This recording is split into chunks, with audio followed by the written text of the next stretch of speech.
My name is Nina. Consumption is a crucial driver of the economy, but there are ethical gaps between Islamic and conventional perspective. Islam emphasizes permissibility, variety, and moderation for the welfare of all, while conventional economics overlooks these aspects. The main difference lies in the objective of consumption, seeking Allah's pleasure in Islam versus self-satisfaction in conventional perspective. Economic approach should align with Islamic values, and addressing improper consumption is vital for economic well-being. First of all, we will look at the summaries of consumption and morality principle and behavioral framework in Islamic economics by Hafiz Warqani. This article explores the aims and principles of consumption in the Islamic economic framework. It highlights the concept of moral consumption from an Islamic perspective. The author emphasized that under a capitalist system, consumption is driven by self-satisfaction. The author first discussed the issue of the constraints in consumption, where he generally stated that consumption is the act of fulfilling one desires, and under a capitalist economic system, achieving self-satisfaction is one of consumption's ultimate goals. However, Islamic economics sees the pursuit of self-satisfaction as insufficient for well-being. Unlike conventional economics, Islamic economics impose restrictions on consumption, focusing on achieving dimension of consuming activity aligned with the goal of God's blessings. Another issue raised by Furqani is the objective of consumption. In an Islamic context, pursuing mere fulfillment and self-pleasure is considered improper because it is a fleeting and subjective experience. Consumption, when aligned with Sharia rules and regulations, becomes a moral and ethical endeavor with a social and spiritual focus. Factors such as permissibility, ethical considerations, and moderation play a significant role. This perspective also applies to economic objective and micro-consumption, as consumption is evaluated based on its contribution to realizing important societal goals. According to Furqani, there are four principles of consumption. Firstly, the principle of permissibility.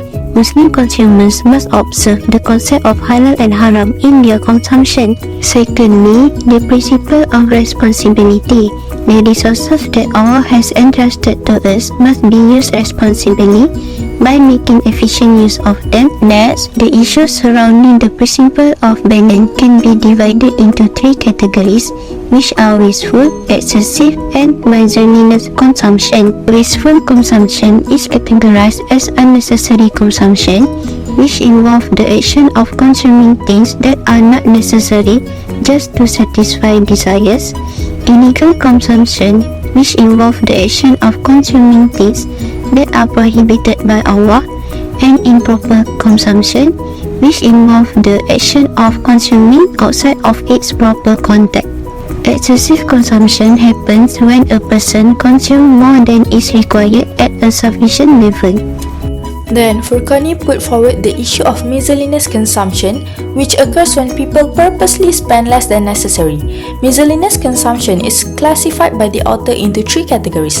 The first category is miserable consumption, which is done when someone refuses to spend on necessities for them and their families.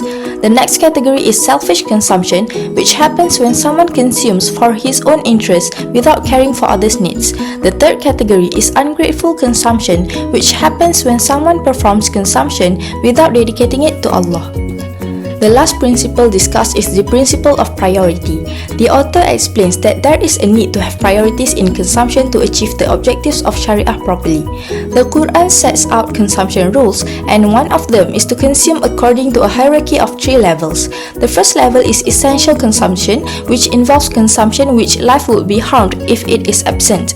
The second level is complementary consumption, which involves consumption which life would be made hard if it is absent. Lastly, the third level is embellishment consumption, which involves consumption to improve the quality of life. Now, we will review 10 articles which discuss similar issues to the ones in our main article. The first article is the concept of wasatiyah in consumption, an analysis from Islamic financial jurisprudence written by Hossan Biplop and Muhammad Farouk Abdullah. This article has very similar content and flow to the ones in the main article. The authors discuss the concept of consumption according to Islamic values with thorough presentation of the principles of permissibility, wholesomeness, cleanliness, moderation, and priority. The main strengths of this article are the detailed discussion of the context and the organized sections in the paper which ensure good comprehension by readers. In addition, the authors provided policy recommendations to encourage moderate consumption. However, the authors did not perform any scientific studies on the population to support their propositions and recommendations.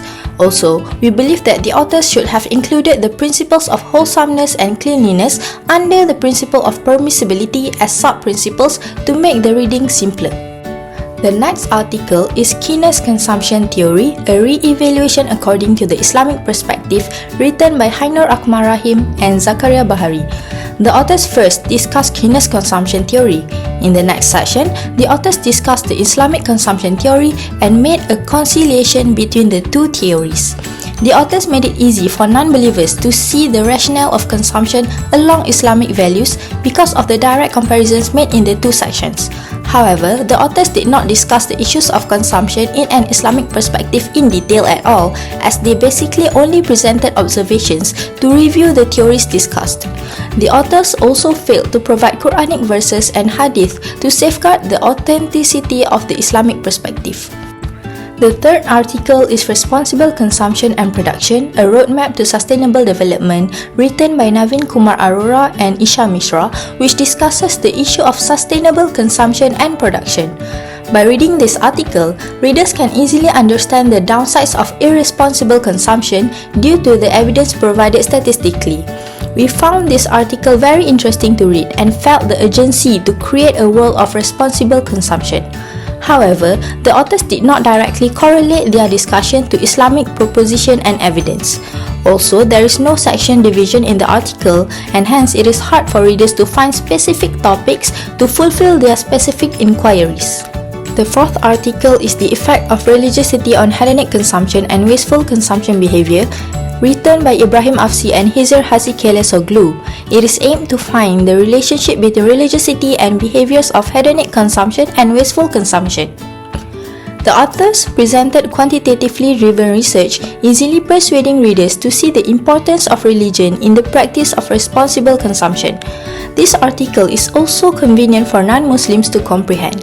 Nonetheless, it does not distinguish between religions. We believe that to showcase Islamic consumption and its benefits properly, the authors should have at least divided their research or results according to religions. Next, Muslim consumer behavior emphasis on ethics from Islamic perspective. Several ethical behaviors have been highlighted, such as having the principle of priority and good quality in consumption, maintaining the maqasid syariah, observing halal and haram, honoring the maslahah of individuals and society, and applying moderation. The strength of this article is that the messages are presented in a systematic flow, whereas its weakness is that no research is conducted to find out the relationship between ethics and consumer behavior in the current context. Next, are Muslims practicing moderation in their financial decision? The objective of this paper is to investigate the application of moderation in making financial decisions among Muslims.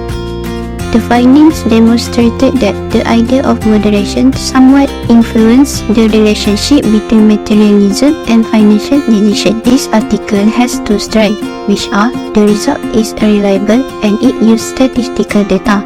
However, there are no recommendations for changing public policy to encourage moderate consumer consumption. Next, is religiosity an important determinant on Muslim consumer behavior in Indonesia? It aims to investigate how Muslim consumer behavior and purchasing decisions are impacted by the religion. The findings demonstrate that religious Muslims maintain moderate consumption behavior and view Islam as their source of guidance. The strength of this article is that the result is significant and reliable. However, the authors did not explain the principles of consumption in a detailed manner. Next, the article of Sustainable Consumption Sacrificing for the Future emphasized the difference between sustainable consumption and conventional approach. It calls for further research, particularly in developing countries, to understand sustainable consumption's unique features and deviations from established rules. Next article is Wasatiyah Consumerism Ethics in Al-Quran. It defines Wasatiyah Consumerism Ethics based on moderation, fairness, and benevolence. It explores the balance between materialism and moralism in Islamic consumerism, highlighting the importance of practicing moderation and charity. And lastly, the article of consumerism in personal finance and Islamic wealth management approach. It analyzed the cause and effects of consumerism and proposed an Islamic wealth management strategy. It discussed the root cause of consumerism and present guiding principles, including halal and good, that balance and balance to manage personal finance in line with Islamic principles. However, the article may not cover all aspects of Islamic consumption comprehensively. Next, let's take a look at the gaps between the issue discussed earlier in the main article in comparison with the 10 chosen articles in list 3. Furqani's writing emphasized that the fundamental constraint on consumption is the insatiable nature of human wants. In Islamic economic context, the focus shifts toward achieving God's pleasure rather than satisfying personal desires, while the fourth article discussed the importance of addressing consumption limits and restrictions, highlighting a significant difference in their perspective. Mustafa and Borhan mentioned legal restrictions on matters that provide pleasure to consumer, while Rami et al. Emphasized the need for moderation and avoiding an extravagant lifestyle. Therefore, the rest of the articles do not present gaps in their discussion of consumption constraints compared to Furqani's article. Next, for the second issue in the first article in list 3 has a different objective of consumption compared to Furqani's article, where the authors focus on self-satisfaction rather than the broader purpose mentioned by Furqani. The next article from Aslam et al. Outlines 4 goals of consumption in Islam, emphasizing sufficiency, avoidance of prohibited goods, moderation, and prioritizing non-materialistic goods. Mustafa and Borhan discuss the quality of consumption but differ from Furqani, while Rami et al. Emphasize conservative spending choice. Then, in the next article, they discuss fair consumption, and the 8th article focus on sustainable and conventional consumption practice. Therefore, the rest of the articles do not specifically discuss consumption goals, creating gaps in comparison to Furqani's perspective. The principles of consumption proposed by Furqani are permissibility, responsibility, balance, and priority. Meanwhile, Biplab and Abdullah mention the principles of permissibility, wholesomeness and cleanliness, priority, and moderation.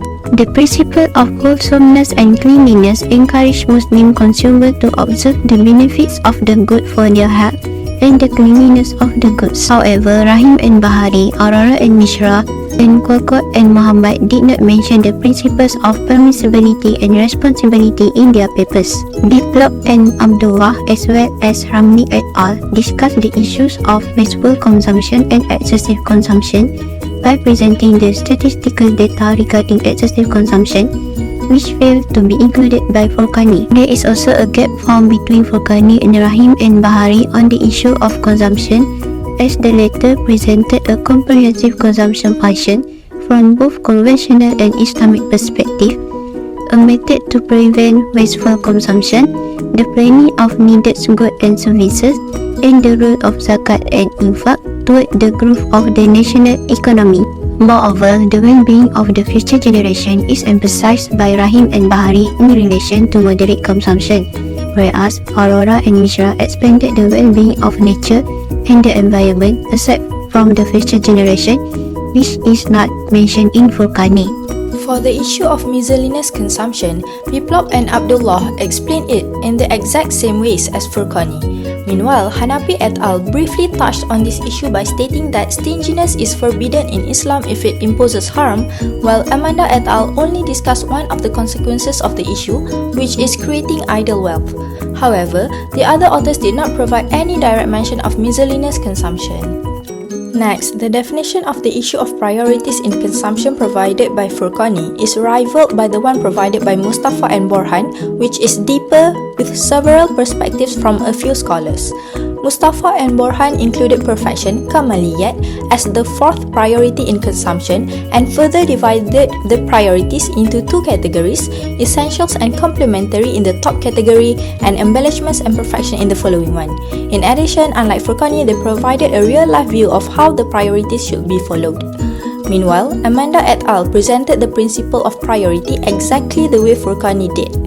Lastly, the other authors did not present anything significant regarding this issue. Let's moving on to the strength of the article by Furqani. The first strength of the main article is that it has presented the idea of consumption that is ideal according to Sharia in a very systematic way. The article is divided into 6 sections. Each idea with regard to the concept of consumption is presented in the related section. Thus, it made it easy and interesting for the readers to understand the article. In contrast, Aurora and Mishra did not split up the discussion of sustainability and responsibility in consumption and production into sections. The second strength of Furqani is that many Quranic verses and hadiths are illustrated as evidence for the principle of consumption. However, Rahim and Bahari, Aurora and Mishra, Qur'an and Mohamed did not provide any Quranic verses or hadiths in their article. Meanwhile, Ramli et al. Applied the tafsir of Surah Al-Furqan, which served as the foundation for the development of the measuring item for comprehension and adoption of the concept of moderation in their research. The third strength of the article by Furqani is that it is cohesive and properly organized in terms of its narration and sequences. Unlike Furqani, the article published by Ramli et al. Did not provide any suggestion on how Muslim consumers should practice the concept of wasatiyah in consumption in their research investigation on the relationship between wasatiyah behavior and financial decision. Moreover, article published by Hanafi et al., Rahim and Bahari, Aurora and Mishra, Ramli et al. And Aslam et al. Did not discuss the issue of priority in consumption at all. The articles did not discuss the principle of responsibility in consumption in a detailed manner for the benefit of the readers. The biggest weakness in our best article is that the author doesn't provide any scientific evidence to support his propositions.